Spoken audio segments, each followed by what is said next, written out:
Hello, आज आम्ही शंभूला घेऊन जात आहोत पहिल्यांदा बाहेर. आतापर्यंत शंभू फक्त हॉस्पिटल आणि घराचीच वारी करत होता. आज आम्ही दुसरीकडे घेऊन जात आहोत. त्याच्यासाठी इथे त्याला रेडी करत होतो आणि हा ड्रेस त्याच्या माऊने घेतलेला होता. शंभूला ड्रेस कसा दिसतो मला कमेंटमध्ये नक्की सांगा.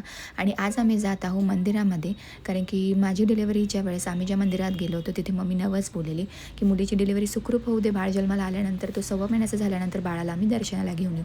तर त्याचसाठी आम्ही इथे मग दर्शनाला आलो होतो. सुरुवातीला आम्ही गेलो होतो कुलस्वामिनी रेणुका मातेच्या मंदिरात. सो इथे आल्यानंतर छान असे पाया पडून घेतले होते. शंभूनेही डोकं टेकून घेतलेला होता आणि छान असा देवीकडनं आशीर्वाद घेऊन घेतला होता.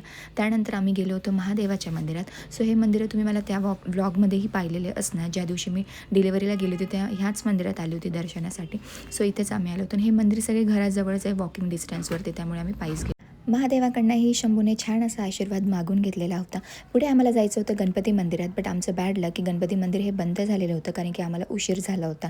पण काय झालं, मंदिर सोडून देव कुठे जात नसतो, जरी मंदिर बंद असलं तरी. म्हणून मग आम्ही मंदिराच्या दारातच डोकं टेकून पाया पडून घेतलेल्या होत्या आणि गणपती बाप्पाकडनं आशीर्वाद मागून घेतला होता. चॅनलला सबस्क्राईब केलं नसेल तर सबस्क्राईब करून घ्या. व्हिडिओ आवडल्यास लाईक शेअर नक्की करा. बाय.